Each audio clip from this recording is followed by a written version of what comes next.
bienvenue à tous. Merci de nous rejoindre sur Radio Espace Guinée et sur Espace TV. C'est un plaisir de vous retrouver chaque matin pour vous aider à mieux comprendre l'actualité que nous décryptons ici à 380 degrés pour votre bonheur. Merci de nous écouter à l'intérieur du pays via nos antennes régionales et un peu partout d'ailleurs à travers le monde via nos sites partenaires et via les applications que vous pouvez d'ailleurs télécharger sur vos différents smartphones. Merci de votre fidélité.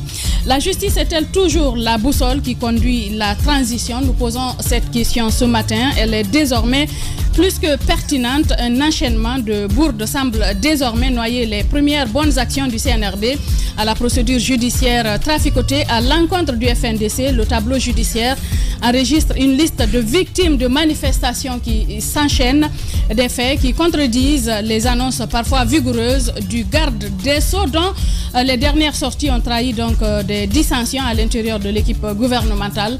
Nous en parlons ce matin. Nous ferons le point d'ailleurs sur les manifestations d'hier avec le porte-parole du gouvernement. Entre autres, nous recueillerons des avis de politique dont Ben Youssouf Keïta sera donc avec nous au niveau des grandes gueules. Et puis départ des présélections régionales du concours Miss Guinée 2023, processus en 3 étapes qui s'ouvre dès la semaine prochaine et qui devrait s'étendre jusqu'au mois d'août au moins. C'est cette information que nous avons déjà. Ce faisant, le comité d'organisation du concours Miss Guinée, Comisgui, entend tailler une nouvelle étoffe à la compétition. Outre un jury haut de gamme, ce sont les récompenses prévues pour la plus belle femme de Guinée et pour ces dauphines qui pourraient donc faire contraste avec le passé. Des bourses, des biens précieux et un accompagnement conséquent à la couronne. Georgette Henriette, coordinatrice générale du projet Miss Guinée, est notre invitée. Elle répondra aux questions des grandes gueules.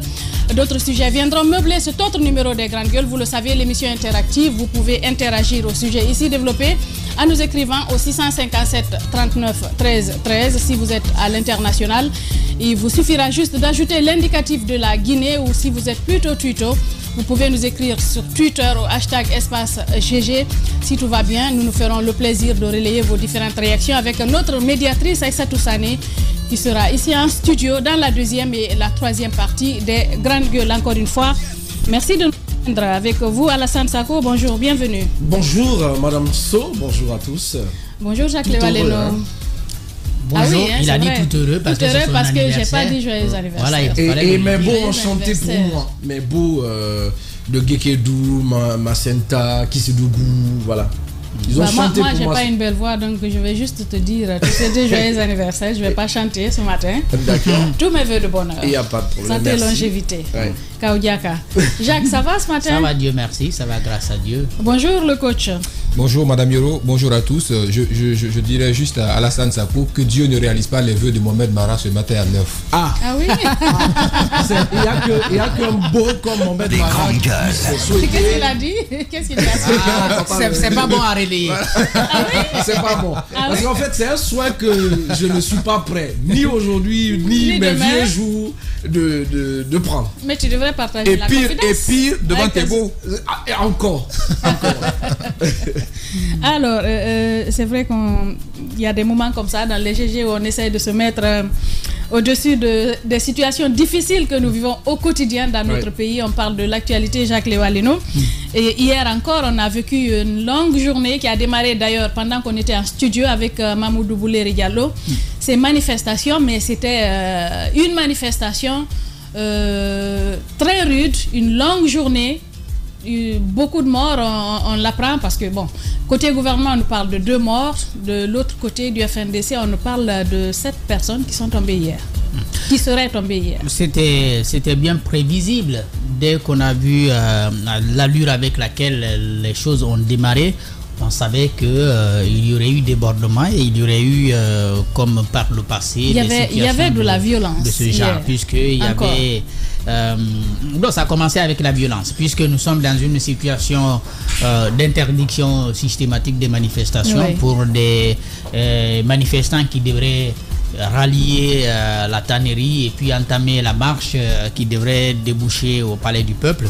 Il était bien prévisible qu'il y ait affrontement entre forces de l'ordre et ces jeunes-là. On a vu des scènes quand même pas très croyables du côté de Koloma, mais tout sur l'axe aussi. Il y a eu donc des victimes.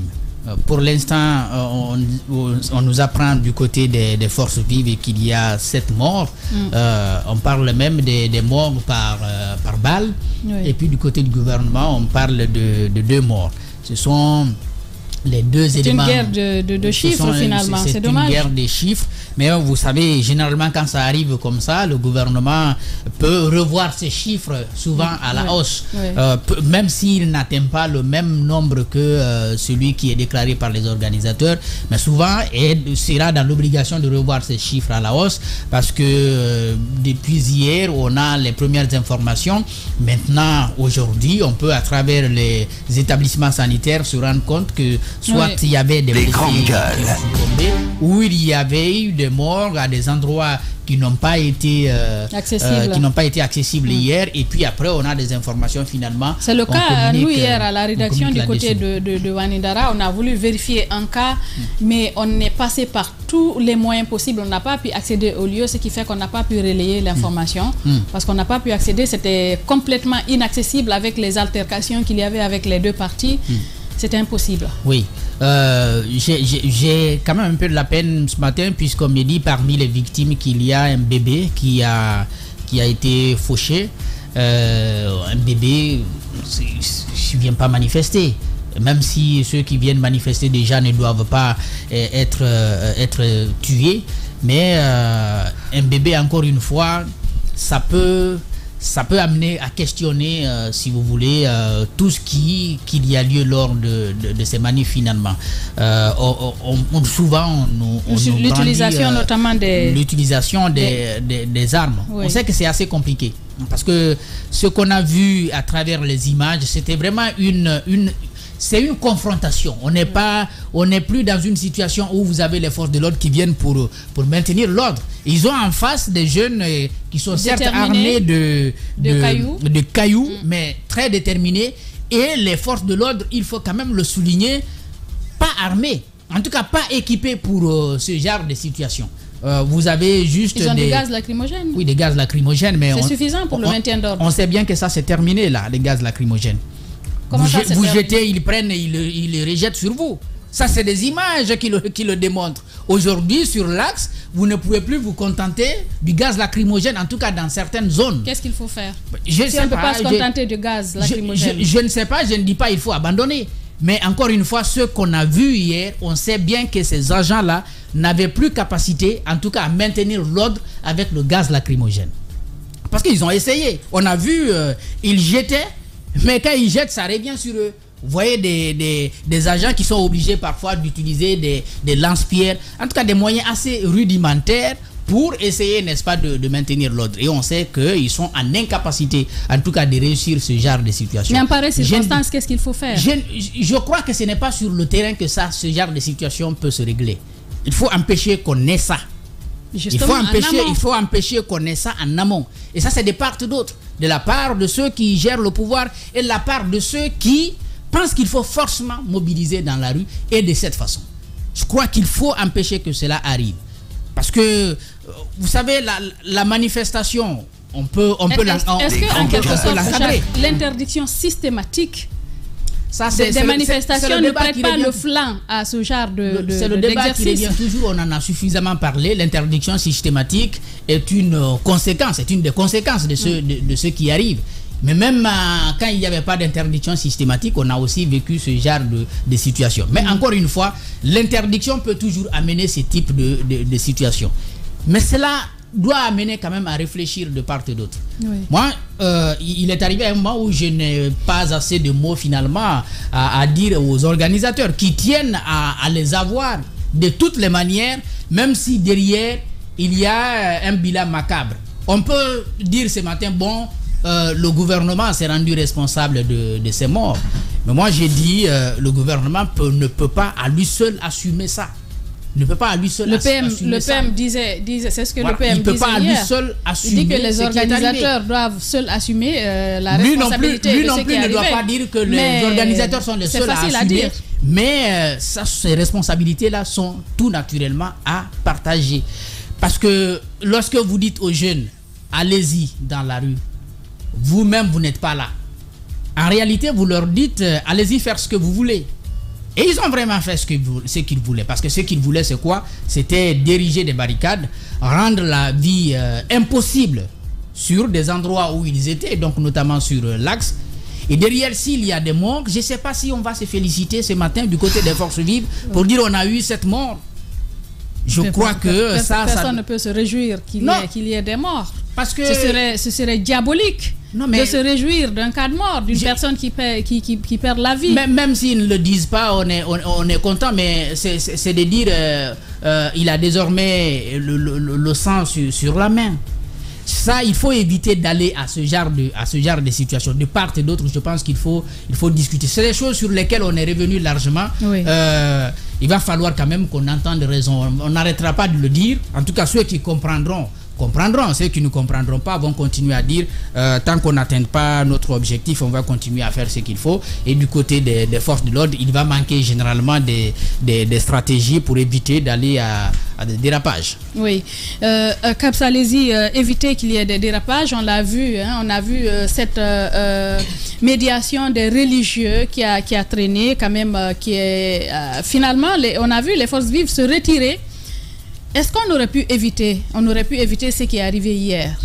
Bien sûr qu'on aurait pu éviter, qu'on ne puisse pas en être là. La seule chose qui nous aurait permis finalement de pouvoir arriver là, c'était un seul mot, responsabilisation. Oui. Seule la responsabilité nous aurait évité les conséquences qu'on a vues hier.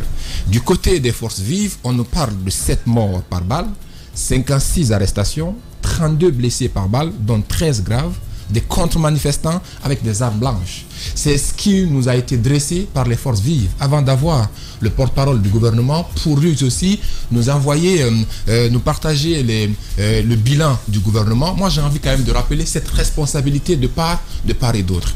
J'ai envie de commencer par les forces vives. J'ai envie de dire aux forces vives que ce qui s'est passé hier était prévisible. Ce qui s'est passé hier, c'est tout sauf une manifestation.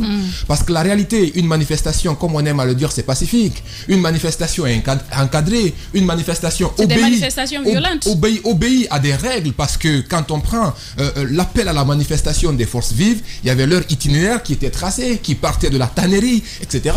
Mais cette manifestation d'hier, ça n'avait rien à voir par rapport à ça. Et c'est pour dire que même ces leaders n'étaient pas présents. Voilà pourquoi moi je ne parle pas. Est-ce qu'il était possible que le rassemblement ait lieu? Non, ça n'était pas du tout possible. Et c'est pourquoi je demande, là où moi j'interroge la responsabilité des forces vives, parlant de responsabilité, c'est pour dire que si vous avez appliqué des stratégies pendant plusieurs années et que ces stratégies ne marchent pas, ont une seule conclusion, des morts, des blessés par balle, des blessés graves, même si vous n'assumez pas ces responsabilités, vous devez de changer de stratégie. Et finalement, tout ce que vous voulez, c'est de lancer un message à l'opinion publique, l'opinion internationale et nationale. Demandez aux gens de rester à la maison. Faites des villes mortes. Il y a beaucoup d'autres moyens aujourd'hui à travers les nouvelles technologies de pouvoir revendiquer. Je n'apprends rien à personne, mais changer de méthode, changer de stratégie, parce que ça a une seule conséquence, c'est des morts. Et ce n'est pas ce que les forces vives aussi souhaiteraient, parce que personne ne peut souhaiter les morts, personne ne peut souhaiter ces cambriolades qu'on voit souvent.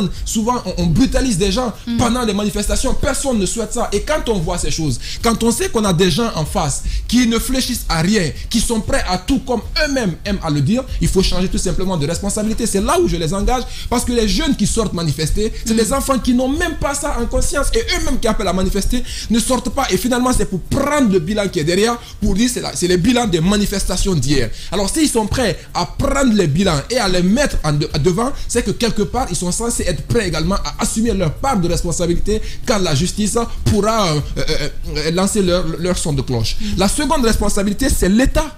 C'est l'État, quand vous avez fait comprendre à vos adversaires ou aux gens avec lesquels vous dialoguez que la seule manière ou la seule alternative pour vous de pouvoir accepter ou de pouvoir accepter, si vous voulez, leurs revendications, c'est dans les rues, c'est par la violence. Bien entendu, ils vont se prêter à cela. C'est le message qu'on envoie. Exactement. Et ce qui était demandé par les forces vives, c'était la libération de ces acteurs qui ont finalement été libérés hier nuit, après des cas de mort, après les manifestations. Même si c'était prévu, c'est pas pas comme ça sera vu en fait par l'opinion publique. Mais pourquoi attendre que ça dégénère? Justement, et c'est pourquoi depuis très longtemps, on leur appelait à ça. On leur disait, mettez de la forme, faites respecter la procédure judiciaire, faites des procès, organisez des procès contre eux, libérez-les. Mais quand vous faites des choses comme ça ne passe pas. Et j'ai envie de terminer, Madame Hiro. J'ai envie de terminer quand même par la responsabilité parentale qu'on ne peut pas aussi occulter dans ce fait-là. Il faut qu'à un moment donné, les parents aussi acceptent d'assumer leurs responsabilités. Il faut aujourd'hui, la réalité elle est là, l'évidence elle est là. Quand il y a manifestation, on dit qu'on lutte pour l'intérêt national, pour l'intérêt de la Guinée. Mais la Guinée ne se limite pas que sur l'axe. De la même manière que les autres, dans les autres endroits, réussissent à pouvoir s'abstenir par rapport à un certain nombre de faits, changez votre méthode et acceptez, et dites à vos enfants, ne sortez pas parce qu'à la fin, le gouvernement parlera, les forces vives parleront. Mais qui sont les personnes qui perdront à la fin? C'est vous, la vie de ces enfants-là. Quel que soit ce qui sera fait, ça ne reviendra plus. C'est facile de dire qu'ils sont tombés armes à la main, ils sont tombés pour défendre l'intérêt de la nation. C'est des patriotes, c'est des vrais citoyens, mais on n'a qu'à arrêter. À la fin, c'est des vies qui sont parties, des enfants, des bébés. Quand ces choses comme ça peuvent arriver sur votre voie, sur votre axe, il faut demander à vos enfants, arrêtez de sortir. Il faut dire à ces jeunes-là qui ne savent même pas ce qu'ils ont en conscience. Regardez là où on est arrivé. On est arrivé à un niveau, c'est exceptionnel, où des jeunes n'ont plus peur. Ils n'ont plus peur des forces de défense et de sécurité. Ils sont prêts à prendre des gaz lacrymogènes jetés. On voit une vraie confrontation entre les forces de défense et de sécurité et ces jeunes qui sont là. Donc on dit que même la peur a quitté dans le cœur de ces enfants-là. On n'a aucune émotion de peur. Mais justement, maintenant on voit qu'ils osent les forces de défense et de sécurité. Comment expliquer cette peur-là? Comment expliquer cette volonté d'aller à la mort? Mais vous savez, Madame Hiro, comment expliquer cela? Quand vous habituez votre enfant au fouet, à chaque fois vous le chicotez, finalement il va oser le fouet. C'est aussi simple que ça. Il faut qu'à un moment donné, que dans chacune des parties, qu'il y ait un éveil de conscience. Et il faut dire également au gouvernement, il faut doter les forces vives d'armes conventionnelles. Ce qu'ils ont l'habitude d'utiliser, ça ne peut plus. Ça ne peut plus, les forces de l'ordre, ça ne peut plus justement permettre à ces gens-là de cadrer les manifestations. Parce que vous voyez hier... Les armes conventionnelles, c'est utile. Je veux dire, ces agents qui maintiennent l'ordre sont formés pour ça. Oui, il devrait y avoir des armes conventionnelles et plus loin, procéder à des interpellations, des arrestations. Mais vous avez vu cette image hier qui a fuité quand même, de cet homme en civil armé qu'on a pu voir avec une arme, avec des forces de défense et de sécurité. Et donc on attend voir dans les jours à venir ou dans les heures à venir qu'est-ce qui en sera, qu'est-ce qui va découler de ça. Il faut qu'on fasse attention parce qu'à un moment donné, c'est des choses qui peuvent donner raison à un certain nombre de doutes qui se sont installés au sein de la population. Aujourd'hui, une seule chose nous sort de ça, comme je le disais à l'entame, la responsabilisation est cela de part et d'autre. Bien. Finalement, Djiba, après tout ce qui s'est passé, le drame qu'on a vécu hier, ces manifestations extrêmement violentes, ces cas de mort, ces jeunes qui sont tombés, et on parle de ce bébé. Bon, les informations ne sont pas tout à fait claires sur le bébé. D'aucuns disent qu'il ne serait pas mort. Donc il faut prendre ça avec des pincettes pour l'instant. Finalement, les phoniquiers sont sortis de prison. On se dit, mais pourquoi attendre qu'il y ait de la violence pour prendre les actions qui peuvent calmer le jeu? On a envie de dire tout ça pour ça, malheureusement. Tout ça pour ça? Tout ça pour ça. Est-ce qu'il fallait continuer à égriner ce chapelet de cas de mort pour qu'on en arrive là? On est dans un cercle vicieux depuis une dizaine d'années. Mais qui cela arrange, ces violences-là? Et moi, j'aimerais vous dire, ce matin, on est dans ce studio, on parle des cas de mort, des arrestations. Mais ça, ce sont les conséquences. Moi, aujourd'hui, la question que je me pose, qu'est-ce qui nous a amené à ça? Qu'est-ce qui nous a amené à ces manifestations? Qu'est-ce qui nous a amené à ces cas de mort?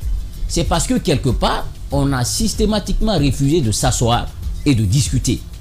On dit souvent que les conflits naissent dans l'esprit des hommes et c'est dans ce même esprit qu'on peut trouver la solution. Si on avait accepté de part et d'autre de lâcher du lest sur ces revendications, d'un côté, si le gouvernement avait une réelle volonté politique, et que les forces vives aussi devaient mettre au-dessus de toute pratique l'intérêt commun, je pense qu'on ne serait pas là aujourd'hui. Moi, je crois dur comme fer, à chaque année, dans chaque émission, nous parlons de ces mêmes manifestations. C'est parce que tout simplement, ceux qui doivent nous sortir de cette situation, chacun est resté dans des calculs politiques, chacun s'est retranché dans des intérêts personnels, égoïstes. C'est ce qui nous a amené à ça. Si on avait accepté depuis près d'une année, 2 ans maintenant, si on avait accepté... Djiba, ces décès ont un responsable. Oui, mais bonjour Zachary. Bonjour. Merci de nous rejoindre. Bonjour Djadia. Mara, bonjour. Oui. Bonjour. Je voulais juste poser cette phrase. Oui. Ça s'appelle Charles et je reviendrai là-dessus tout à l'heure. Justement, mais c'est ce que je suis en train de dire. Si on avait accepté de sortir des calculs politiques, des intérêts personnels, on n'en serait pas là. Parce que tout simplement, il y a des gens, on l'a dit l'autre jour dans cette émission, qui ont fait de cette situation un fonds de commerce. Oui. Un fonds de commerce au niveau du pouvoir pour se rendre utile devant le chef de l'État pour dire non, moi je peux, laissez-moi faire. Et c'est turiféraire là, normalement, un président doit s'en méfier. Parce que je vais vous dire une chose, il y a ce qu'on appelle la redevabilité, l'imputabilité et la responsabilité d'un président. Tout ce qui est en train de se passer aujourd'hui. Demain, on ne dira pas c'est Charles White, on ne dira pas demain c'est le Premier ministre, mais on dira c'était sous Mamadi Doumbouya. C'est ce que les présidents... Ah oui, mais attention, ils répondront. Ils répondront, non, ils répondront. Aujourd'hui, il n'y a pas que Dadis à la barre. Je suis d'accord avec vous, mais au prime abord... Juste, je vais placer Alpha Condé avec les victimes sous son régime. Aujourd'hui, elle est une parfaite illustration. C'est le président d'abord, puisque c'est lui, quand bien même vous regardez la charte, juste je ferme là, vous regardez la charte, c'est clairement mentionné la sécurité, la stabilité, la cohésion nationale, la paix, c'est le CNRD à sa tête, colonel Mamadi Doumbouya, qui s'est engagé à assurer ça pour le peuple de Guinée. Donc, il n'y a pas à chercher ailleurs, c'est lui et avant tout. Je finis par ça, madame ma tante, je finis par ça. Ce que j'ai envie de dire, ce qui est en train de se dérouler dans ce pays, les images que j'ai vues hier, ce sont des images qui doivent nous interpeller tous. Ben écoutez, moi je suis sur là, j'ai l'habitude de voir des manifestations. Des manifestations. Mais la manifestation d'hier, et ce matin j'ai fait le tour, ce que j'ai vu, mais c'est inouï. Ces images que j'ai vues hier. On devrait s'inquiéter d'avoir des véhicules des Nations Unies. Justement. Sillonner les manifestations chez nous, parce que quand ça arrive là, c'est que ça veut dire que c'est vraiment inquiétant. Parce que hier j'ai vécu cela. Vous avez des endroits inaccessibles, carrément. Ce que j'ai vu hier. Et ce qui interpelle surtout, c'est d'avoir des jeunes qui osent aller à la mort. Vous savez que vous y allez, mais que vous risquez de perdre la vie, mais ils y vont quand même. Tout simplement aujourd'hui. Pourquoi on en est arrivé là? C'est parce qu'il y a une accumulation de frustration qu'on n'a pas pu traiter encore longtemps. Et malheureusement, ces gens-là qui sont là-bas, ces manifestations, j'ai envie de dire aux forces vives.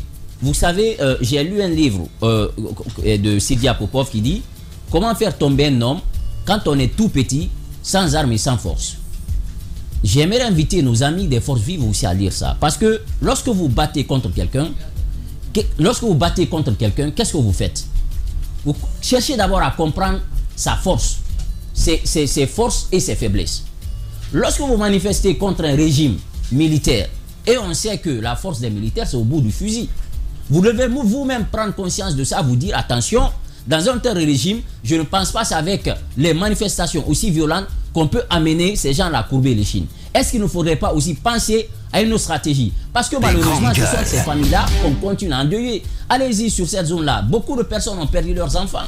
Ils ont pratiquement perdu une partie de leur famille. Qui va les ramener? Je pense qu'aujourd'hui, il faut que les forces vives aussi sachent ça. Moi, j'aime souvent me dire que il faut mener des combats cataclysmiques assez importants pour compter, mais assez petites pour les gagner. Si vous menez une bataille assez petite, vous pourrez la gagner, mais se lancer dans une telle démarche, dans un pays où aujourd'hui, chacun a des soucis, comment gagner sa dépense, comment se réveiller le matin, arriver au travail, comment payer la scolarité de son enfant, dans une situation économique assez endémique, je pense que les gens ont leur priorité ailleurs. C'est à vous de vous réadapter et vous dire, si on continue avec de telles manifestations, je vous assure, c'est l'effet contraire qui est en train de se produire parce que c'est les gens qui vont continuer à tomber. Et pour finir, il faut qu'on sorte aussi de cette interdiction systématique des manifestations. Parce que ça, c'était pas une manifestation. Hein. Ce que j'ai vu hier, c'est pas une manifestation. C'est pas une manifestation. Ça, c'était véritablement quelque chose, une guérilla urbaine. C'est pas une manifestation. Parce qu'une manifestation, elle est acceptée, elle est encadrée. Et même, on dit aux forces de l'ordre, un coup de matraque. Si vous connaissez la psychologie d'une foule qui est dans une manifestation illégale, même un coup de matraque peut amener des choses à dégénérer. Et c'est ce qu'on a vu hier. Je pense que parce que la foule ne réfléchit pas justement. Le gouvernement doit revoir ça, accepter les manifestations et les encadrer. Parce que si on les interdit, c'est ce qui va se passer. C'est l'effet de l'eau. Si vous fermez la voie à l'eau, l'eau va chercher un chemin. et un autre chemin. Et c'est ce qui est en train de se passer. Je pense qu'il faut sortir de ça. Les Forkimengue sont sortis, il faut se frotter les mains, mais j'ai envie de dire qu'on aurait pu faire ça à une audience publique. Parce qu'on est en train d'apporter de l'eau au moulin à ceux qui disaient qu'on a une justice instrumentalisée. Malheureusement, c'est ce qui va se dire après. Parce que moi, je me dis que la liberté, normalement, doit être la règle et la détention l'exception. Peut-être que si on avait organisé le procès, il serait sorti il y a plusieurs mois. Il y a longtemps. Parce que, plusieurs mois, on n'aurait pas vécu la scène d'hier. Voilà, les charges qu'on a contre eux, c'est des charges correctionnelles. C'est 6 mois. Ils ont fait près de 10 mois. Ils ont fait 9 mois, 9 mois en détention. Près de 10 mois aujourd'hui. Si on les avait jugés à une audience publique, la seule issue du procès allait être la libération. On aurait pu faire ça aujourd'hui. Mais ce qui s'est passé là, ça veut dire les autres aussi vont dire « Ah, donc vous pouvez actionner pour qu'on nous libère. Alors nous aussi libérez-nous. » Malheureusement, on aurait pu éviter ça il y a longtemps. Il faut que les forces vives assument leurs responsabilités, mais il faut que l'État aussi comprenne qu'on ne peut pas s'enfermer, s'emmurer et trouver des solutions aux problèmes de la nation. Il faut dialoguer, c'est ça la solution.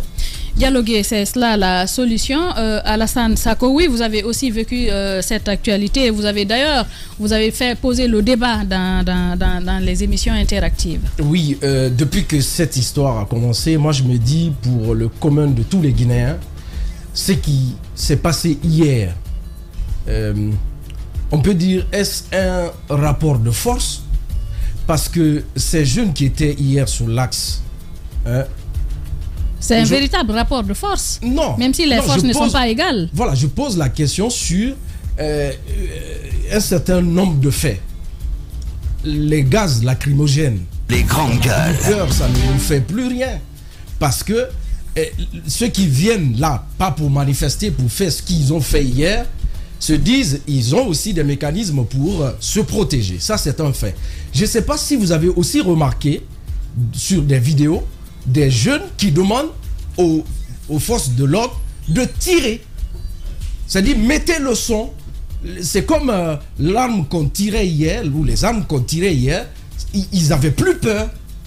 Et ça doit fouetter la conscience de tout Guinéen. Moi, je n'ai pas dormi hier parce que je me dis encore, un Guinéen est tombé. On nous a, aux côtés de ceux qui ont pris le pouvoir. On a vu le monitoring qui est fait par les forces vives qui parle de 5 morts hier. Voilà. Alors, au lieu de 7. On parle de morts. Avant d'en arriver là, on pouvait, ou ce que les forces vives même ont accepté avant-hier nuit, qu'ils soient remis, enfin, les Forkimengue soient remis dans les mains des religieux et qu'il y ait la procédure après. Je me pose la question, en 24 heures, qu'est-ce qui s'est passé pour qu'eux, ils reviennent sur cette décision? Parce que quand c'était mis à la disposition des populations, on a dit non, on n'accepte pas cette manière d'être libéré, quoique il y a les audiences qui sont prévues le 16, mais on voudrait être libéré et qu'il y ait un procès autour et honorablement. Non, ils ne voulaient pas être libérés en renonçant à leur engagement citoyen, au combat citoyen. C'est ce qu'ils ont dit. J'ai quand même écouté la sortie de Maître Salif Beyavogui. J'ai quand même l'impression d'avoir un avocat qui est à la fois satisfait et pas satisfait. C'est normal. Il ne peut pas être satisfait. Voilà. C'est normal. L'avocat ne peut pas être satisfait des conditions de libération de Fonike et autres. Hier nuit, beaucoup d'autres avocats ont dû le convaincre d'accepter ça. Et là-dessus, je suis d'accord avec lui. Malgré lui. Ce marchandage politico, je ne sais pas quoi, judiciaire. C'est politique, c'est pas judiciaire. Parce que les gars étaient détenus maintenant en toute illégalité. Ils ont été libérés en toute illégalité. Point barre. Voilà. La méthode, on le sait, elle n'était pas la bonne. Je vous expliquerai tout à l'heure comment ça s'est passé. Mais là-dessus, c'est hier matin ici, je flinguais Maître Béa avec les autres avocats pour leur sortie d'avant-hier. Mais sa sortie d'hier, elle est totalement justifiée. Oui. C'est parce que c'est même par humanité qu'ils ont accepté hier tard. Parce que quand les gens disaient que les Fonike étaient libérés, ils n'étaient pas encore libérés. C'est au moment où Fonike a posté qu'il était libéré, c'est effectivement en ce moment. Moi, j'étais avec Maître Bia jusque tard, la nuit. Ils n'étaient pas encore libérés. Il a fait des allers-retours. Mais je vous expliquerai tout à l'heure dans quelles conditions ça s'est passé. C'est absolument rocambolesque. Alors, pour revenir à cette violence d'hier, aucun Guinéen ne dira qu'il ne savait pas que ça allait se passer comme ça. Mais encore une fois, on se demande aujourd'hui pourquoi on a arrêté ces gens-là. Pourquoi on a arrêté ces gens-là? Les raisons étaient connues. On les a maintenus jusque-là. Les raisons de leur arrestation sont connues. C'était par rapport à la manifestation qui avait été organisée. C'est ce qu'ils ont évoqué. Maintenant, au niveau de la Cour suprême, c'est peut-être par rapport aux raisons de l'arrestation. Il n'y a pas d'amalgame. Il n'y a pas d'amalgame possible. Oui, qu'est-ce qu'on a Le problème, c'est leur maintien en détention. Voilà. Qu'est-ce qu'on a fait de prolongé? Ce n'est pas leur arrestation qui était le problème. Peut-être la manière de leur arrestation, telle que Fourniquet, ça on l'a vu, mais c'est le fait que les procédures aient été violées systématiquement. C'est cela qu'on dénonce. Sinon, toi, tu peux être inquiété par la justice pour avoir dit ou pour avoir fait ceci, mais quand on sait que tes droits sont respectés et qu'il y aura un procès équitable, on n'a pas peur parce qu'on sait que tu vas être libéré. Mais dans le cas des Fourniquet, on a eu l'impression il y a eu de l'arbitraire. Voilà, justement, qu'il y a eu énormément d'entorses à la procédure. C'est ça le problème. Et plus loin. Sinon, ils sont poursuivis pour des faits que tout le monde connaît. Et plus loin, Mohamed Bara, et plus loin, est-ce que, on ne peut même pas dire que, est-ce que l'État, avec cette prétention de les tenir encore en main pour une sorte de monnaie d'échange? Non, Mara. Il faut y penser. Oui. Il faut y penser. Parce qu'aujourd'hui, non seulement ils ne l'ont pas eu. Monnaie d'échange contre quoi? Pour qu'il y ait l'accalmie, pour qu'il n'y ait plus de manifestations, pour qu'il y ait ainsi de suite, que cette transition se passe. C'est la pression. Non, c'est ce que j'ai dit. C'est la pression. Parce que s'il n'y avait pas eu... Mais non, là je te suis pas. Je te suis pas. Un exemple tout bête. Depuis avant-hier, on savait tous, le principe était acquis, on savait que les Fourniquet auraient été libérés hier. On le savait tous. Pourtant, les manifs ont été maintenus. Ton argument, il ne tient pas là. Ils n'avaient pas été libérés. On le sait. moment.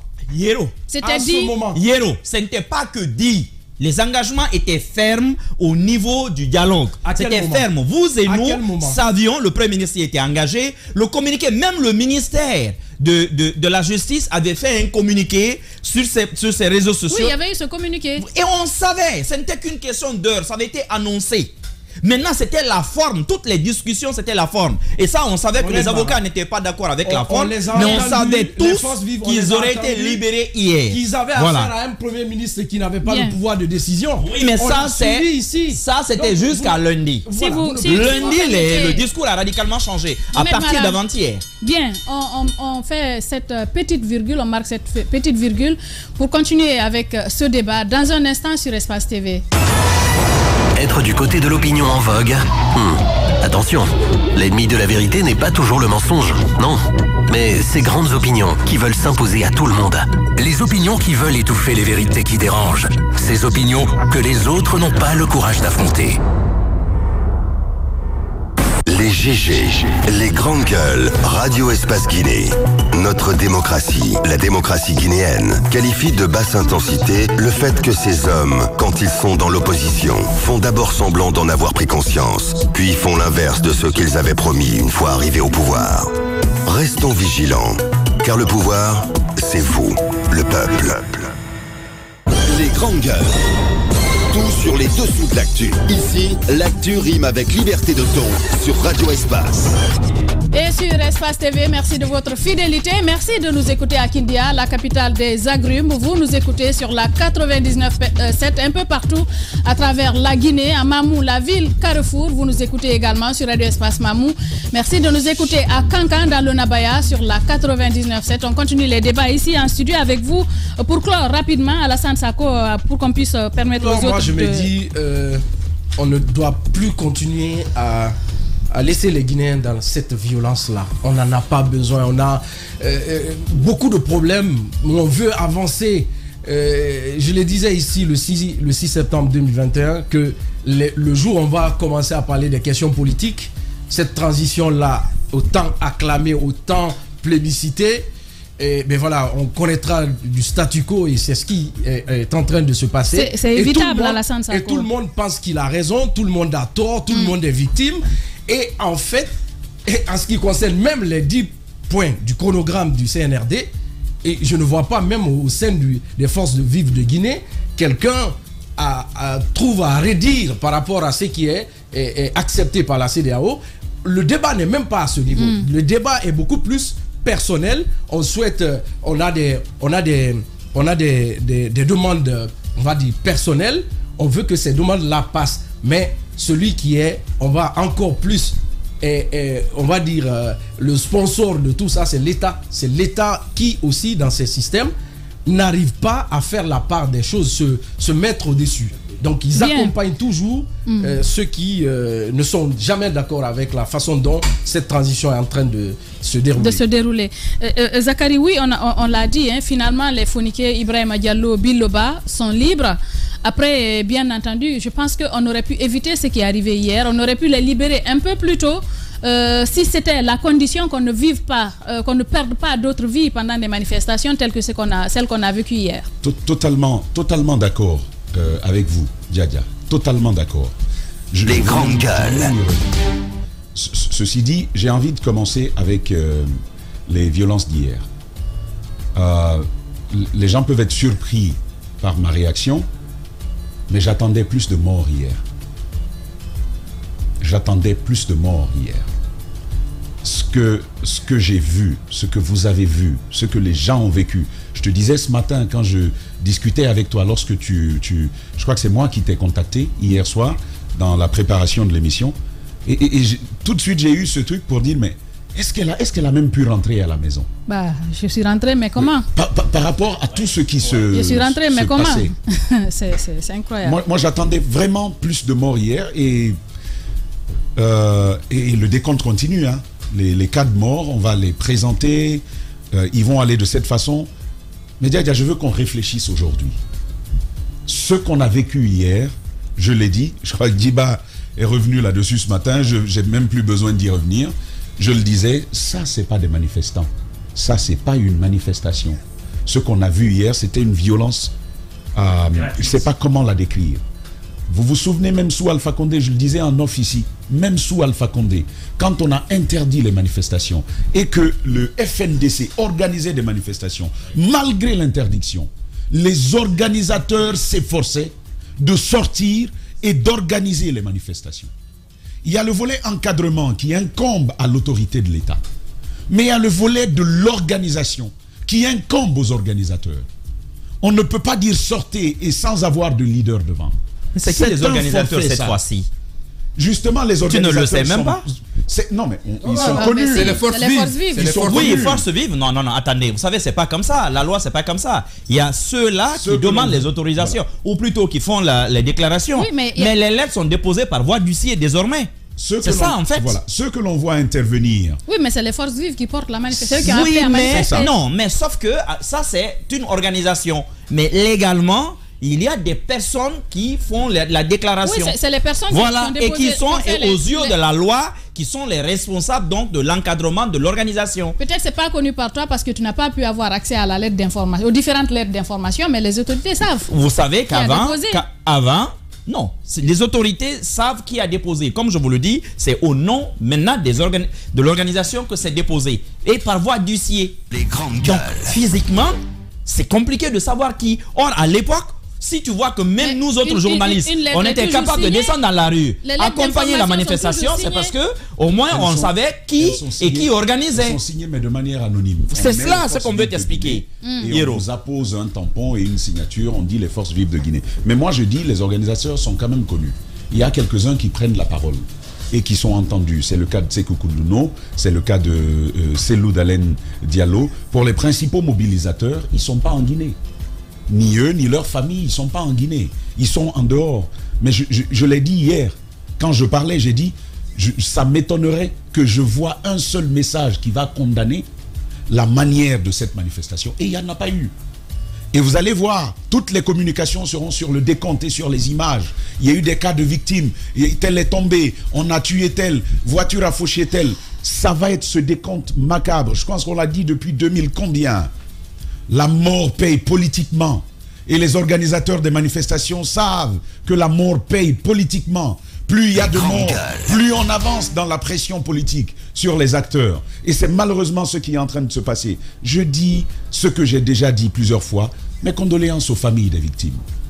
Hier, j'ai vu une vidéo, avant même que je ne voie l'image du jeune au crâne fracturé. J'ai vu une vidéo où des véhicules de comment on appelle ça, police, de gendarmerie étaient en train de descendre une pente, je ne sais où.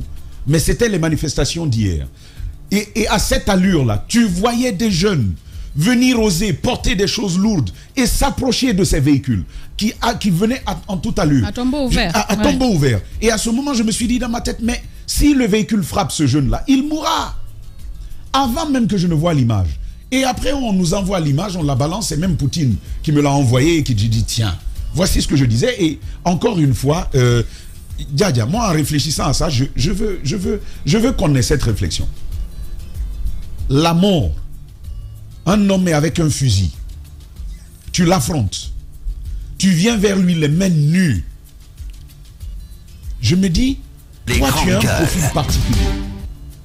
C'est pourquoi je ne sais pas comment vous allez faire, c'est vous les ONG. Mais c'est bien de connaître le profil des jeunes là. Première question, est-ce qu'ils ont de la famille? Je veux savoir ça. Cap supposait une question Zachary, importante. Non. Généralement, quand il y a des morts, on va dans des familles. Oui, mais attends. Tu vas voir pourquoi je pose cette question. Djadia, on vient tous d'une famille. Je sais comment tu gères mes petites nièces. Là-bas, chez toi à la maison. Nous savons tous comment nous avons été élevés. Nous, moi, pour sortir sur la route avec mon vélo, il a fallu attendre que j'arrive au lycée. On n'acceptait jamais. Même pour monter à un arbre, on dit non. Non, parce qu'il y a des gens qui te disent c'est dangereux. Le jour où il y a des résultats, je me souviens, au bac 1, j'avais un très bon résultat scolaire. Je devais sortir. Papa a dit non, tu ne sors pas à part ces jours. Quand il y a trop de joie, tu ne sors pas. C'est pourquoi je pose la question, est-ce qu'ils ont de la famille en termes de profit? Est-ce qu'ils sont ici à l'intérieur de la famille? Et questionner ce rôle familial, ce cocon familial, le questionner. Ça, c'est un élément important à savoir. Quelles sont leurs habitudes? Des habitudes alimentaires aussi. Quelles sont leurs habitudes? Quel est leur profil, leur mode de vie? Est-ce qu'ils sont des gens qui ont étudié? Est-ce que c'est des commerçants? Est-ce que c'est ci? Est-ce que cela? Il faut nécessairement connaître aujourd'hui l'histoire de vie de ces jeunes-là. Ça va nous aider peut-être au plan politique au moins. Si les ONG ne le font pas... Pour t'appuyer, je te donne l'exemple, parce que tu parles de profil. Regarde, des 5 jeunes gens qui sont tombés hier. Vous vous souvenez, hier, je vous écrivais, quand on discutait dans notre groupe, je vous disais, mais tous des gamins. Quand je voyais, parce que les gens m'appelaient, tel est tombé ici, on avait le cœur déchiré, j'ai dit, mais tous des gamins. Zachary a dit, malheureusement, tous des gamins. Voyez leur âge. Quand tu prends Boubacar Sad, il avait 18 ans, menuisier. D'accord? Tu prends un second qui a 17 ans, tailleur, un autre 21 ans, élève, un autre 21 ans, marchand, et le dernier, 15 ans, élève. Lui, c'est Boubacar. Tous les profils sont là. Alors, non, oui, mais attention, non. Je pense qu'il faut vraiment aller au profil. C'est quasiment des enfants. Il faut aller au-delà. Aller au profil sociologique. C'est des enfants. De ces jeunes-là. Les comportements, leur habitude. C'est des enfants. Il faut dresser une histoire de vie. Il faut les profiler. Ça va aider. Je pense que ça va aider. Si on comprend ça, ça va aider comment? Ça va aider déjà quand on comprend qui ils sont. Ça va être plus facile de déduire pourquoi ils agissent de cette façon. Et donc, comment corriger ça? À ton avis, pourquoi ils agissent ainsi? Mais Djadia, je ne sais pas. S'il n'y avait pas ces manifestations, ils ne seraient pas dans la rue. Je ne sais pas. Moi, je ne peux pas faire ça. C'est pourquoi je dis, c'est peut-être mieux de les comprendre. Oui. Si on peut mieux les connaître, une étude ça peut aider. Il y a le ministère de la Jeunesse. Ça, c'est une vocation pour le ministère de la Jeunesse. Il faut aller comprendre ça. Si on ne fait pas ça, on ne va pas s'en sortir. On va rester, je vais vous dire le risque de ne pas les comprendre. On va les étiqueter. On va les condamner. Mais c'est déjà le cas. On va les juger. Mais une étude va permettre justement de sortir de ces préjugés. L'étiquette, elle existe. Hein? Mais c'est des préjugés. Oui. Et on ne gouverne pas par le préjugé. C'est pourquoi je dis, ce que j'ai vu hier, les gars, je vous dis, j'avais peur. Et je me dis, comment un être humain peut autant banaliser l'idée qu'il pourrait mourir l'instant d'après? La violence telle qu'elle était parvenue. Mais ça, c'est que sur le cas de la mort. Et la violence qu'on inflige aux citoyens. Comment tu peux te le permettre? Hier, je n'ai pas dit ça, je ne le dirai pas encore aujourd'hui. Mais on m'a rapporté un témoignage un jour, c'est tout récent, par rapport à cette manifestation, ce qu'on a fait à des dames, des enfants. Djadia, tu ne peux pas croire. Ouais. Tu ne peux pas croire que des êtres humains soient capables de ça.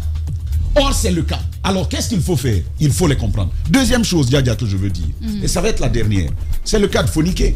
Je ne vais pas m'étendre là-dessus, les autres reviendront certainement là-dessus. Ils sont sortis, je suis heureux. Je suis heureux pour eux qu'ils retrouvent leur famille, enfin. Mais il n'y a pas de coupable. Il n'y a pas de coupable. Oui. Ça aurait pu être eux, les coupables. Ça aurait pu être ceux qui n'ont pas fait leur travail, les coupables. Je pense que la Guinée, on est dans une sorte de banalisation et de contentement. On prend les gars, on les met en prison, coupés tous de leur famille. Billo, c'est un père de famille, de 2 enfants propres, et d'autres enfants qui sont à sa responsabilité, pendant 9 mois. 9 mois. Si on vous raconte comment il a vécu les 5 premiers mois, ça faisait pitié. Abdoulaye Oumou, ça faisait Abdoulaye Oumou, tu te souviens, son épouse a accouché. On vient à eux. Et on a jeté du gaz dans la maison alors il n'a pas pu voir son bébé. Maintenant, je vais vous dire. Pendant combien de mois? Je vais vous dire. Oui, mais ils ont fait une intervention pendant que son bébé était à la maison. On a jeté du gaz lacrymogène et le bébé a failli... Je vais vous dire ce qui se passe. Billo tolère que je parle de ça. Que les gens y comprennent. Sa mère, Billo a passé 6 mois. 6 mois. C'est-à-dire que les 5 premiers mois, on a fait croire à maman qu'il était en voyage. Alors qu'il était en clandestinité. La mère ne savait pas. Oui. C'est quand on a mis main sur lui, qu'on l'a mis en prison, que certains de nos aînés ont dit, si la mère n'est pas au courant, maintenant que toute l'opinion est au courant, on va venir, quelqu'un comme ça va venir lui dire, ton fils est en prison et pourrait nous piquer une crise. C'est comme ça finalement qu'on a décidé de lui dire que ton fils, finalement, mais t'inquiète pas, c'est lui-même, et c'est comme ça on a orchestré ça. On lui a dit non, tu sais, ton fils, il n'aime pas l'injustice, c'est lui-même qui est allé se livrer pour soutenir ses amis. C'est comme ça qu'on a vendu ça à la maman. Vous voyez bien ce qui se passe. Maintenant, vous auriez dû juger. Le tribunal dit, les charges criminelles, non. Nada, c'est impossible, on ne peut pas aller avec. Vous allez à la cour d'appel. Un avocat général exprime son avis. Il dit c'est une bonne démarche judiciaire. Diadia, ça ne finit pas. Il y a des instances à l'intérieur de la cour d'appel qui disent à partir de ce niveau-là, oui, le droit a été dit à partir du tribunal de première instance. Mais ça ne suffit pas. On prend le dossier, on ramène pour jugement. On aurait dû juger les Billo à partir de ce moment. Mais qu'est-ce qui s'est passé? Non. Il y a quelqu'un dont on ne veut pas nous livrer l'identité, qui dit non, il faut envoyer ce dossier ailleurs. Contre le droit, contre la vérité et contre la justice. C'est comme ça que ça va se passer.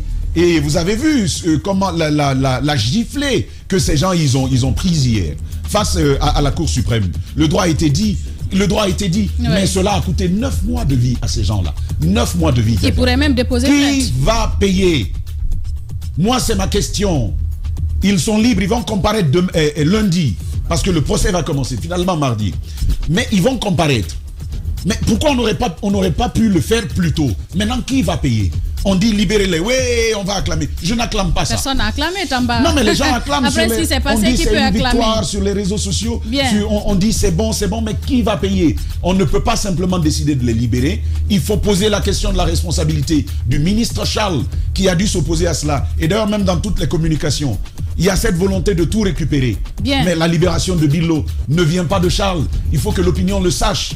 Ça ne vient pas de lui, ça vient des religieux, ça vient du Premier ministre. Et on reviendra là-dessus, Tamba Zakari Milimono. Dans la deuxième partie, nous reviendrons bien évidemment sur cette actualité qui focalise toutes les attentions en République de Guinée. Bienvenue si c'est maintenant que vous nous rejoignez sur Radio Espace Guinée. Sur Espace TV, merci de votre fidélité. Merci de nous rejoindre dans la deuxième partie de votre émission. Merci à Sola Media qui relaie cette émission sur les réseaux sociaux. Vous nous écoutez à Farana sur Bamboo FM et à Gikedou sur Makona FM. Merci de votre fidélité. Départ donc des présélections régionales du concours Miss Guinée 2023. Processus en 3 étapes qui s'ouvre dès la semaine prochaine et qui devrait s'étendre jusqu'au mois d'août. Au moins, ce faisant, le comité d'organisation du concours Miss Guinée entend tailler une nouvelle étoffe à la compétition. Outre un jury haut de gamme, ce sont les récompenses prévues donc pour la plus belle femme de Guinée et pour ces dauphines qui pourraient faire contraste avec le passé. Des bourses bourse des biens précieux et un accompagnement conséquent à la couronne. Georgette Henriette, coordinatrice générale du projet Miss Guinée, est notre invitée. Elle sera avec nous dans la troisième partie de l'émission. La justice est-elle toujours la boussole qui conduit la transition? Nous posons cette question qui est désormais plus que pertinente. Un enchaînement de bourdes semble désormais noyer les premières bonnes actions du CNRD à la procédure judiciaire traficotée à l'encontre du FNDC. Le tableau judiciaire enregistre une liste de victimes de manifestations qui s'enchaînent, des faits qui contredisent les annonces parfois vigoureuses du garde des Sceaux, dont les dernières sorties ont trahi des dissensions à l'intérieur de l'équipe gouvernementale. Nous continuons à parler de cette actualité, mais aussi, bien évidemment, nous aurons le porte-parole du gouvernement, Ousmane Gawal Diallo, le ministre Ousmane Gawal Diallo, qui répondra aux questions des grandes gueules pour parler toujours de cette actualité. Mais avant, nous partons sur le terrain avec Maître Salifou Béavougui qui est en direct. Jacques Levaleno. Maître Béa, bonjour. Bonjour, M. Leno. Alors, on vous a entendu hier, hein, vous avez communiqué avec la presse autour du dossier Fonike Mengue et compagnie. Ils sont libres, mais apparemment, cela ne vous satisfait pas puisque vous auriez aimé qu'on reste dans le cadre de la procédure. Je vous remercie. Tout d'abord, je remercie le collectif qui a été très soudé et qui s'est battu jusque-là. Je remercie le barreau de Guinée, tout entier à sa tête, M. le bâtonnier, et qui a su vraiment nous sécuriser dans l'exercice de notre profession. Je suis révolté et complètement désemparé quand je vois que la justice refuse de faire son travail, d'exécuter sa mission. Quand un dossier est judiciaire, sa solution ne peut être que judiciaire. Mais très malheureusement, les activistes de la société civile, on les arrête politiquement, on les libère politiquement et la justice endosse le fardeau. Tout porte à croire qu'ils étaient juste confiés à la justice, mais leur sort était dans les mains d'autres organes de l'État. Je le dis en connaissance de cause. Hier, ils ont été libérés. Nos clients ont refusé d'être libérés de la sorte. Nous, avocats, nous avons refusé qu'ils soient libérés de la sorte. S'ils devaient être libérés, ils devaient être libérés à l'audience publique, parce qu'ils ont été arrêtés pour des faits prévus par le code pénal et que nous avons toujours rejeté depuis 11 mois. Nous avons demandé depuis 11 mois aux magistrats de prendre leurs responsabilités, de ne pas cautionner l'injustice, l'arbitraire. Ils ont refusé. Hier, c'est le parquet général qui décide de les libérer sur la base d'un simple ordre de mise en liberté, alors que c'est une décision judiciaire qui devait les libérer. Donc je suis révolté parce que ça ternit l'image de la justice. Vous en amont, ça ternit l'image du barreau. Vous en amont, est-ce que vous étiez informé? Vous êtes leur conseil. Est-ce que vous saviez qu'ils devaient sortir hier? Est-ce que vous avez été informé en amont? Évidemment, il y a eu beaucoup de tractations qui en ont suivi, mais nous sommes restés fermes sur notre position. Et la Cour suprême a rendu son arrêt, bon, tant bien que mal. Nous devrions aller ce matin devant la juridiction du fond. C'est là où tout devait se discuter et nous aurions pu nous défendre et nous savions qu'ils allaient être libérés. Mais en lieu et place d'une décision régulière de mise en liberté, c'est un ordre qui est venu d'un parquet, comme si c'était des colis. C'est-à-dire qu'on les met en prison quand on veut et on les libère quand on veut. Alors que l'affaire est dans les mains de la justice. Vraiment, je ne sais pas où donner la tête. Je suis complètement désarticulé. D'accord. On comprend, on comprend votre désarroi, Maître Béavougui. Mais oui, allez-y, Maître. Allez-y. S'il vous plaît, les mauvaises habitudes ont la vie dure. Aujourd'hui, il y a 2 membres du gouvernement qui ont été libérés de la sorte. On a accepté et la vie a continué. Mais il faut que cela cesse. Si on arrête les citoyens, on confie leur sort à la justice, il faut que la justice joue son rôle. Il faut qu'on évite que d'autres pouvoirs viennent influencer la justice, dicter sa volonté à la justice. Nos clients ont été libérés hier contre leur volonté, ils ont refusé. On les a obligés. Finalement, ils n'avaient plus de chance, ils sont sortis. Mais ce n'était pas la manière. Et nous avons compris finalement que c'est la pression qui a joué. Ce n'est pas le droit qui les a libérés, mais c'est la pression, c'est le pouvoir qui les a libérés. Bien, Maître Salifou Béavogui, avocat de Fonike Mengue et compagnie. Allez-y, Mohamed Mara, pour votre question. Maître Béavogui, ce qu'on n'a pas compris, revenons un peu en arrière, c'est cette décision, cet arrêt de la Cour suprême qui est tombé. Dans les conditions normales, une audience était prévue pour mardi prochain, 16 mai. Mais dans quelles conditions? Parce que j'apprends que vous-même, vous étiez dans la salle d'audience et que le parquet lui-même n'était pas représenté à l'audience d'hier. Comment cela s'est passé? Parce qu'on a vu le document, la convocation qui vous avait été envoyée pour être présent mardi prochain. Mais comment vous êtes-vous retrouvé à cette audience et comment cette décision a-t-elle été prise? Parce qu'on apprend qu'il n'y a même pas eu de débat. Je vous remercie. Effectivement, il n'y a pas eu de débat. Et nous avons couru derrière ce dossier à la Cour suprême pendant près de 90 jours. Hier, subitement, j'ai reçu l'appel du greffe me demandant de me rendre à la Cour suprême au sujet du dossier de M. Silla et autres. Et c'est un dossier que nous défendons, que nous suivons, parce qu'il est question de liberté et de principe. Une fois à la Cour suprême, il n'y a pas eu de débat, il n'y a pas eu de... En fait, subitement, la décision a été vidée. La Cour a rendu son arrêt. Nous-mêmes, nous étions surpris, parce que pour nous, l'audience était prévue pour le 16. Nous avons reçu l'avis d'audience pour le 16. Je ne sais pas par quel miracle du 16, on est revenu hier au 11, et il n'y a pas eu de débat, il n'y a pas eu d'audience en un mot. C'était juste nous lire l'arrêt. J'étais très surpris, mais j'ai noté. Mais comment cela est-il possible? Est-ce que le parquet était là et dans son dispositif? Est-ce qu'il avait reçu peut-être, je ne sais pas moi, les arguments du parquet par écrit? Comment ça s'est passé? Il n'y a pas eu d'échange d'écriture entre vous et le parquet? Absolument, il n'y a pas eu d'échange d'écriture. Mais nous, depuis le 25, quand le parquet a fait son pourvoi irrégulier, nous avons déposé un mémoire pour contrer son pourvoi qui n'était pas conforme à la loi. Donc nous, notre mémoire était déjà dans le dossier, malgré que le dossier a quitté la cour d'appel pour la Cour suprême sans l'acte de pourvoi, sans la requête pour faire le pourvoi. Bon, c'est à son deuxième séjour que tout cela a été fait et nous, on s'attendait à une audience prévue pour le 16, mais subitement, l'audience a eu lieu hier le 11. Il n'y a pas eu de débat, il n'y a pas eu d'échange. La Cour a simplement rendu sa décision et rejetant le pourvoi du parquet général parce qu'il était dessus de son pourvoi et irrecevable également à la forme. Nous avons pris acte. Et suite à cette prise d'acte, pour nous, le dossier devait retourner rapidement au tribunal de Dixine qui est censé juger l'affaire. Et effectivement, le dossier est retourné hier. Hier soir, le dossier déjà était dans les mains de monsieur le procureur intérimaire. Ce matin, l'audience devait avoir lieu pour qu'il soit libéré conformément à la loi. Subitement, mais les choses sont parties très vite.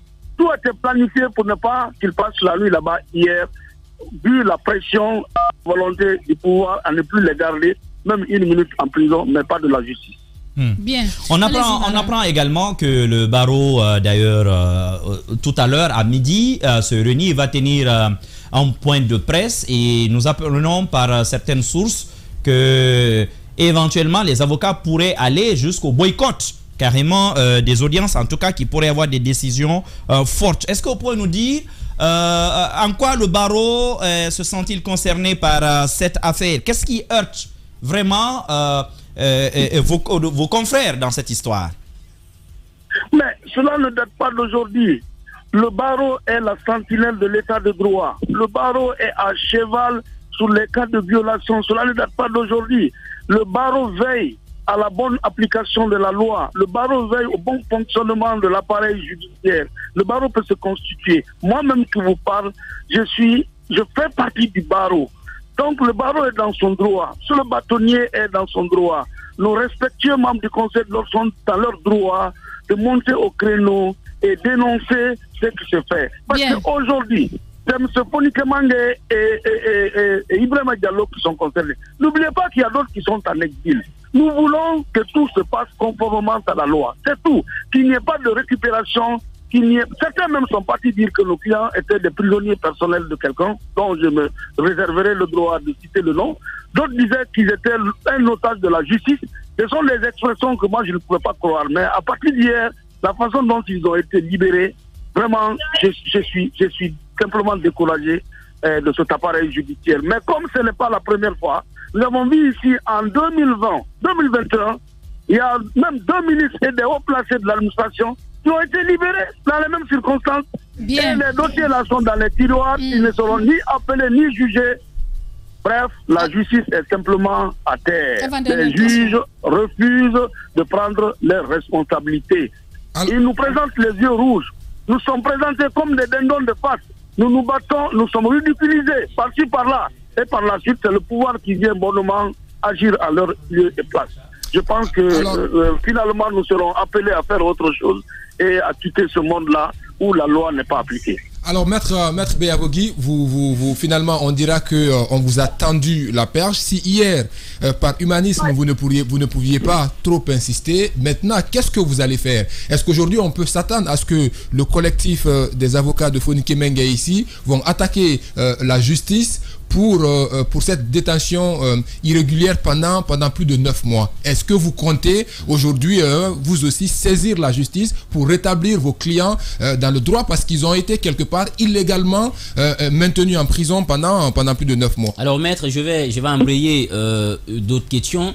C'est que je suis d'accord, on peut parler d'immixtion de l'exécutif dans le judiciaire, ce qui est proscrit par le système démocratique. Mais est-ce que vous aussi, en tant qu'homme en robe noire, vous n'êtes pas aussi à l'origine de ce qui arrive aujourd'hui, le fait de refuser de prendre son indépendance? On a vu ce qui s'est passé entre le tribunal de première instance de Dixine, entre les parquets. Il y a le principe d'indivisibilité entre le parquet. Est-ce que vous-même, dans votre corporation, vous ne devrez pas prendre un peu vos courages à deux mains pour éviter à l'avenir qu'il y ait de tels scénarios?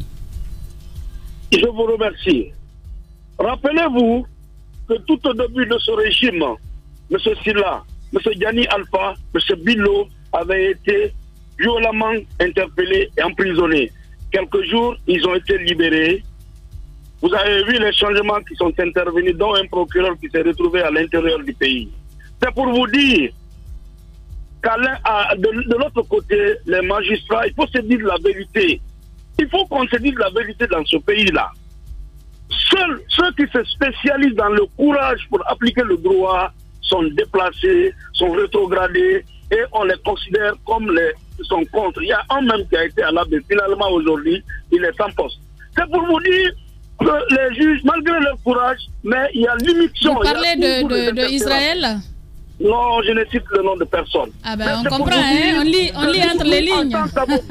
Nous, en tant qu'avocats, nous n'avons ni de compte à rendre à quelqu'un, nous ne sommes soumis à la pression de personne. La profession d'avocat s'exerce avec indépendance, avec courage, avec courtoisie, mais avec fermeté.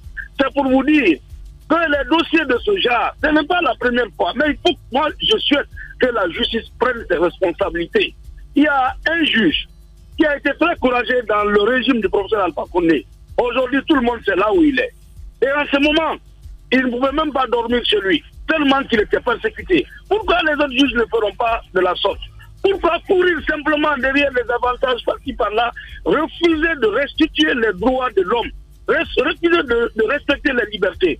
Aujourd'hui, on va aller se plaindre où les gens ils ont passé 11 mois en prison. Ils sont sortis complètement escantés. Ils vont tendre la mer par-ci par-là pour aller se traiter à l'extérieur pour des faits faux. On les a simplement mis en prison parce que ce sont des leaders d'opinion. Ils se battent pour l'ancrage de la démocratie, de la liberté et de l'état de droit. Toutes les vertus sont nécessaires pour que la vie soit belle en société. Bien. Maître Salifou Béavogui, avocat de Fonike Menga et compagnie. En tout cas, merci d'avoir répondu aux questions des grandes gueules ce matin, maître. Je vous remercie.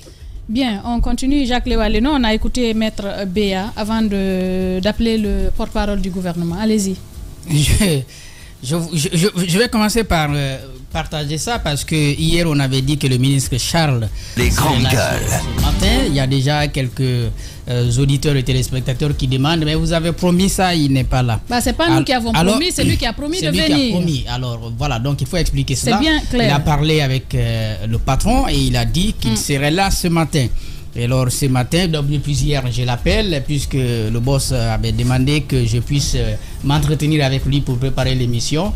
Il n'a pas décroché toute la journée, toute la nuit et même ce matin. Et ce matin donc, alors que j'étais déjà dans ses studios, son cabinet m'a écrit pour me dire le ministre de la Justice ne pourra pas intervenir ce matin dans votre émission. Son agenda a changé à la dernière minute. Pour ce faire, le garde des Sceaux vous présente ses excuses tout en vous souhaitant bonne réception. Donc, puisque c'est venu de là-bas, il faut partager avec le public. Pendant qu'on est déjà en studio? Oui, pendant qu'on est déjà en studio. Je veux parler un peu de ce dossier pour relever quand même, parce que Maître Béa est revenu un peu sur l'indépendance des magistrats, tout ça. La dernière fois, j'avais dit, il serait très grave, très dangereux qu'on rabaisse les magistrats de la Cour suprême. Oui. Et alors là, dans cette histoire, ils ont vraiment été rabaissés. Et ils ont accepté de jouer le jeu. Oui. Ça me dérange. Vous savez, le ministre Charles, quand il était sous traitement en Allemagne, semble-t-il, il continue à communiquer avec ce que je vais nommer une junte médiatique, à qui il confie ses messages. Et il disait, le ministre Charles est accroché à la loi, pas d'arrangement. Et c'est pour cela qu'il a été sorti contre le Premier ministre. Alors que, officiellement, ce que nous avons compris par la démarche du Premier ministre, c'était de voir sur le plan judiciaire qu'est-ce qu'on pouvait faire pour quand même relâcher ceux qui doivent être relâchés, comme les Foni Kemenge, conformément à la loi. Conformément à la loi.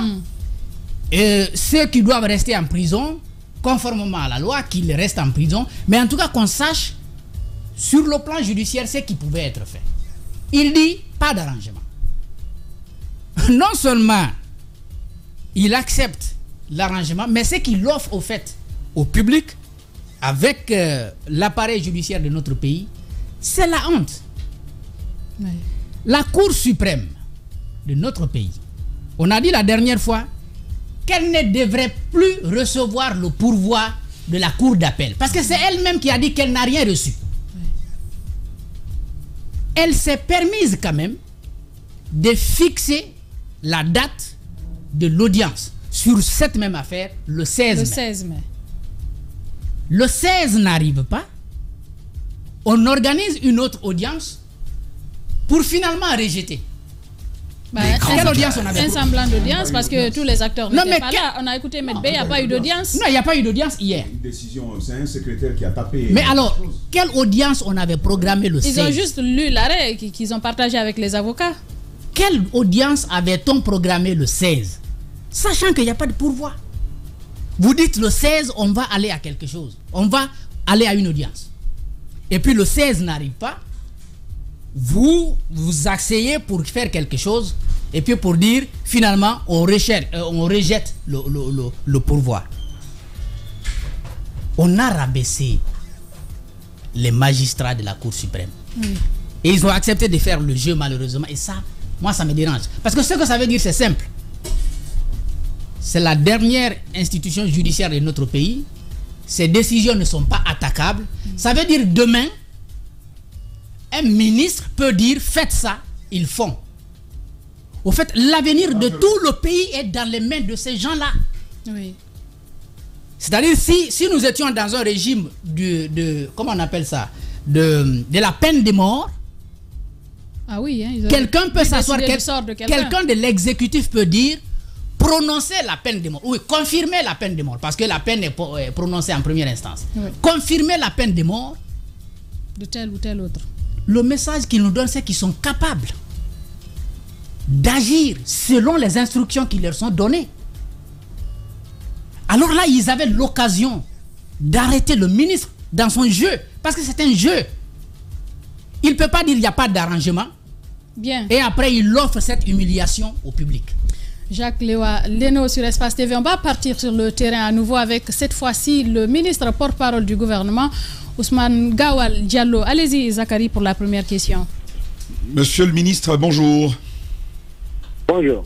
Merci de vous prêter à nos questions par ce jour où plusieurs familles guinéennes sont endeuillées au sortir d'une manifestation plutôt violente. Quel bilan côté gouvernement dresse-t-on de cette journée du 10 mai? Écoutez, le ministre de la Sécurité et de la Gendarmerie nationale publie les bilans je pense qu'il faut s'en tenir à ça. Quand ils feront un bulletin à la mi-journée aujourd'hui, et c'est à eux qu'on laisse la primauté de publier le bilan de cette journée de violence. Ce qu'il y a, c'est que d'emblée, il faut absolument regretter à chaque fois qu'il y a des victimes, qu'il y a des morts, quelles que soient les conditions dans lesquelles ces gens-là ont perdu la vie. C'est quelque chose qui est absolument regrettable à tous les niveaux, et c'est pour ça que l'alerte a été régulièrement donnée. Le problème, c'est que nous voulons faire cohabiter dans notre pays plusieurs contradictions. Et c'est difficile d'admettre que certaines de ces droits, de ces vérités, de ces habitudes cessent le temps de trouver les mécanismes de leur cohabitation. Malheureusement, lorsqu'on dit que le pays n'a pas la capacité de manifester, que cela se passe dans de bonnes conditions, sans qu'il y ait de victimes, tout le monde crie haro, c'est une limitation des libertés fondamentales. Ce qui est vrai, c'est une limitation des libertés fondamentales. Et moi, je l'ai soutenu devant votre radio et partout ailleurs, que quand on me demande de faire le choix entre l'exercice des libertés fondamentales et la préservation de la vie, j'opte sans aucune hésitation à la préservation de la vie lorsque les deux ne peuvent pas cohabiter. Et c'est ce que le gouvernement a fait. Malheureusement, cela suscite des choses. Et ce qu'on a vu hier à Bambeto, ou ce qui devient comme l'habitude sur l'axe Le Prince, il ne faut même pas appeler ça manifestation. Quand on a vu, vous-même, je vous ai entendu vous indigner quelques jours avant, ou un jour ou 2 jours avant, face à l'attaque que des passagers d'un taxi avaient subi en plein après-midi, alors que ce n'était pas la manifestation. Ce qui se passe, est-ce qu'on peut assimiler ça vraiment à la manifestation? Il est aussi important de catégoriser ce type d'événements pour éviter qu'il y ait un amalgame entre l'exercice d'un droit naturel et le mécanisme d'exercer ce droit et ce qui se passe actuellement dans le pays. C'est regrettable, mais il faut aussi... Monsieur le ministre, nous reviendrons sur les théorisations ou même sur le débat sur s'il faut manifester ou pas. Mais au sortir d'une telle manifestation, c'est important de savoir, au côté gouvernement, ce que vous dressez comme bilan, parce qu'il y a eu des cas de mort, il y a certainement des casses, des vandalismes, mais quel bilan général dressez-vous justement? C'est la première question de ce débat. Je vous ai répondu que la primauté de la communication d'information reviendra au ministère de la Sécurité, qui fera une communication d'accord à la mi-journée. Allez-y, Guy Babil Mounou. Oui, monsieur le ministre, finalement, hier, on a vu Fonike Mengue et tous les autres qui ont été libérés. Et ce matin, le discours dominant, on parle de l'immixtion de l'exécutif dans le judiciaire et qu'on aurait pu, à travers une audience publique, suivre la procédure, les juger et ensuite les libérer puisqu'ils sont là depuis 9 mois. Comment vous réagissez à cela? On parle d'instrumentalisation de la justice. Des gens sont libérés comme ça, sans aucune procédure. Ça, c'est l'hypocrisie collective à laquelle nous assistons. Nous sommes les premiers à dire, à instruire les acteurs politiques là, qui se cachent derrière ça. Nous sommes les premiers à demander au président d'abandonner les poursuites contre eux. C'était cela. J'ai dit la dernière fois quand je suis passé dans votre radio que le jour qu'on va libérer quelqu'un en respectant soit la médiation des religieux ou la pression des partis politiques, le lendemain, ils vont dire ouais, il ne fallait pas le faire parce que la justice finalement n'est pas indépendante. Il faut savoir ce qu'on veut. Si dans notre pays nous tolérons, nous acceptons qu'il y ait des médiations, des gens qui n'ont rien à voir avec l'appareil judiciaire puissent conduire, parce que notre société est faite ainsi, à mettre fin à des procédures judiciaires, nous devons admettre. Mais est-ce qu'on avait besoin, est-ce qu'on avait besoin d'en arriver là? Monsieur le ministre, c'est ça la question. C'est ça la question. Vous avez suivi le cheminement. Permettez-moi, je veux simplement poser ceci. Vous avez vu le cheminement. Le tribunal de première instance de Dixine se prononce en faveur de l'abandon de toutes les charges, criminelles. À la cour d'appel, c'est pareil. Mais il y a quelqu'un dont personne ne connaît l'identité à date qui a exigé que le dossier soit pourvu en face de la Cour suprême. Monsieur le ministre, on aurait bien pu éviter cela. Un pourvoi qui n'arrive pas d'ailleurs. Un pourvoi qui n'arrive jamais. Que s'est-il passé? Je vais vous dire, si on veut parler du droit, la droit, c'est pas l'expression de la vérité, c'est l'expression de la loi. Lorsque vous voulez parler du droit, tant que les procédures permettent d'interjeter appel, quel que soit le verdict prononcé à tel ou tel degré de juridiction, on doit admettre que ça c'est le droit. Que cela a été fait pour des buts individuels ou pas, ça c'est le droit. C'est le droit qui permet d'interjeter appel. Donc après, si on veut parler du social et du droit, et qu'on admette l'immixtion des sages... Mais monsieur le porte-parole du gouvernement, on a l'impression que vous n'avez pas saisi ce que nous sommes en train de dire. Celui qui fait valoir ses droits devant la Cour suprême, c'est bien la Cour d'appel. Or, la Cour d'appel elle-même, en toutes ses instances, a confirmé la décision du tribunal de première instance. Il y a donc forcément une même politique. On n'est plus dans du judiciaire à partir de ce moment-là. Non, écoutez, moi je vais vous dire, je comprends parfaitement ce que vous dites. À supposer que c'est la Cour d'appel qui fait, c'est la Cour d'appel qui doit, comme vous expliquez là, qui doit faire interjeter l'appel et que c'est une autre main noire qui interjette l'appel. Mais la Cour suprême est souveraine, est censée être souveraine pour se prononcer sur ça.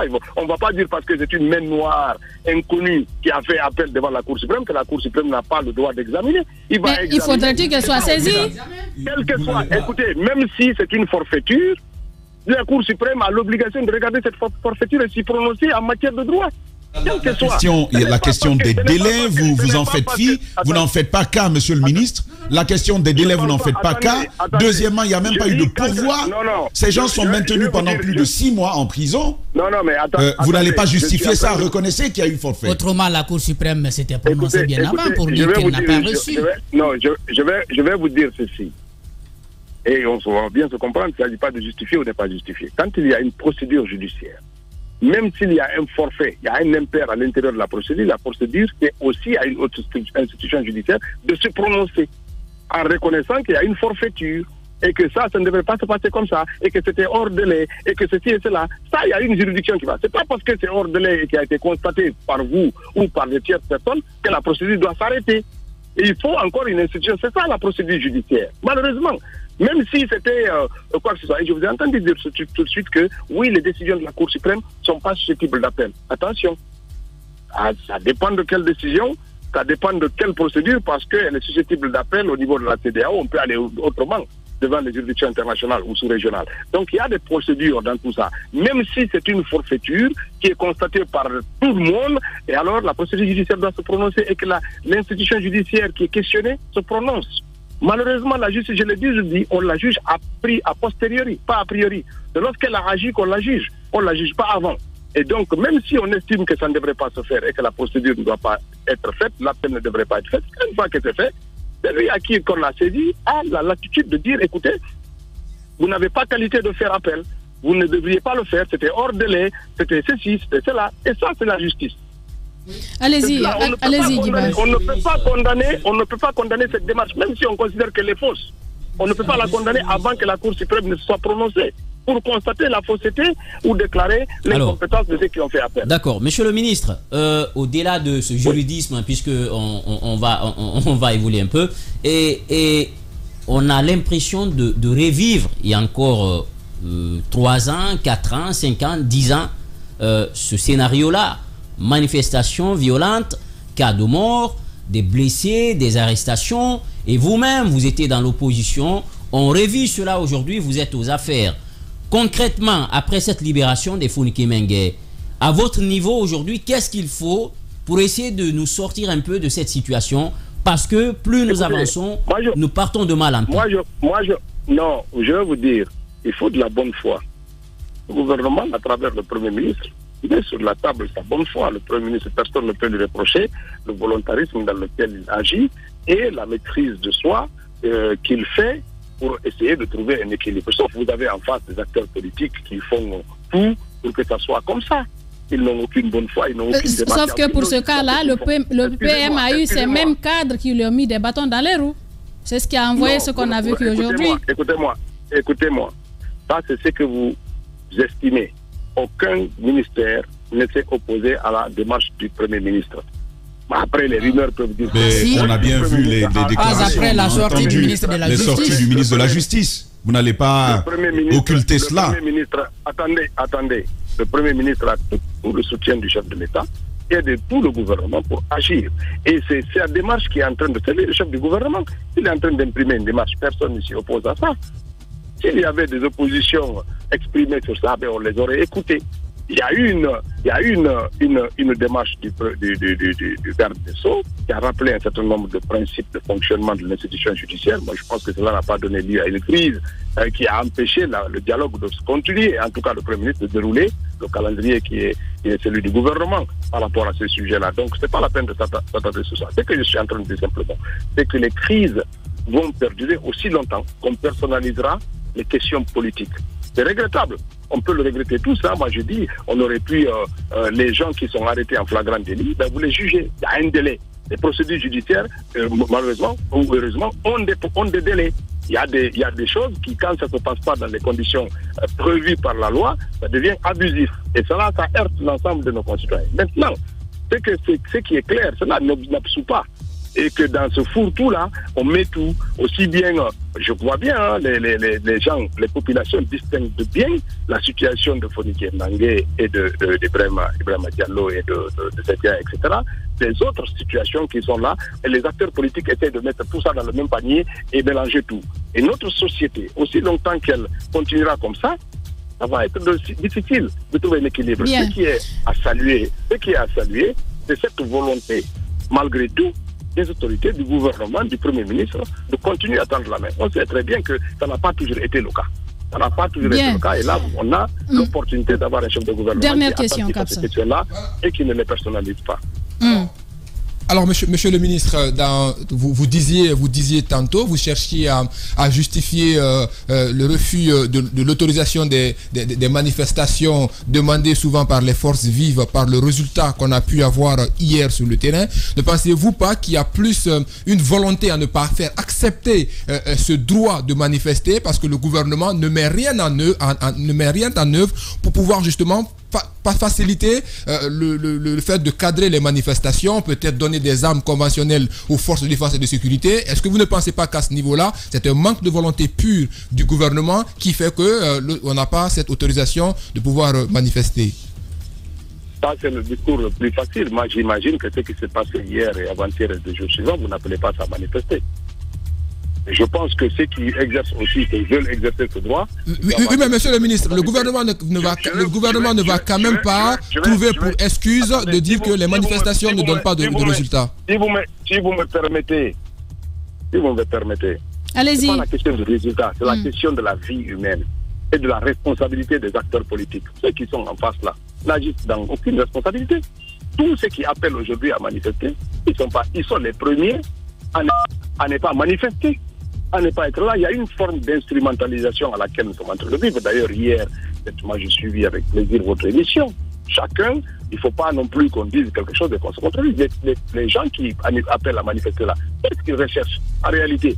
J'ai dit ici, le gouvernement a fait l'effort d'écouter et la communauté nationale et la communauté internationale à travers la CEDEAO pour arriver à un accord. Cet accord est en train d'être déroulé. Qu'est-ce qu'ils veulent? Qu'on dise que ce qui a été dicté avec la CEDEAO, non, ce n'est plus ça. C'est difficile. Ils n'ont qu'à aller à la CEDEAO. Bien. Ils n'ont qu'à aller à la CEDEAO pour dire pourquoi la CEDEAO, c'est eux qui ont demandé la médiation de la CEDEAO. La CEDEAO est venue. Elle a acté quelque chose avec les autorités. Ils ne sont pas contents, mais ils n'ont qu'à aller à la CEDEAO. Mais c'est facile d'instrumentaliser, de faire des discours comme ça, en se passant pour ça, c'est facile. En réalité, ce qui est difficile, c'est d'agir en toute responsabilité. Et aujourd'hui, malheureusement, ils n'agissent pas en responsabilité. Tous ces acteurs politiques-là, il faut, à un moment donné, que chacun se regarde et regarde la situation du pays et agisse en toute responsabilité. Bien, Ousmane Gawal Diallo, ministre porte-parole du gouvernement, merci d'avoir accepté notre invitation ce matin, monsieur le ministre. Bien, c'est comme cela qu'on va à la deuxième pause. Nous observons notre écran publicitaire. Nous revenons dans 10 minutes sur Espace TV.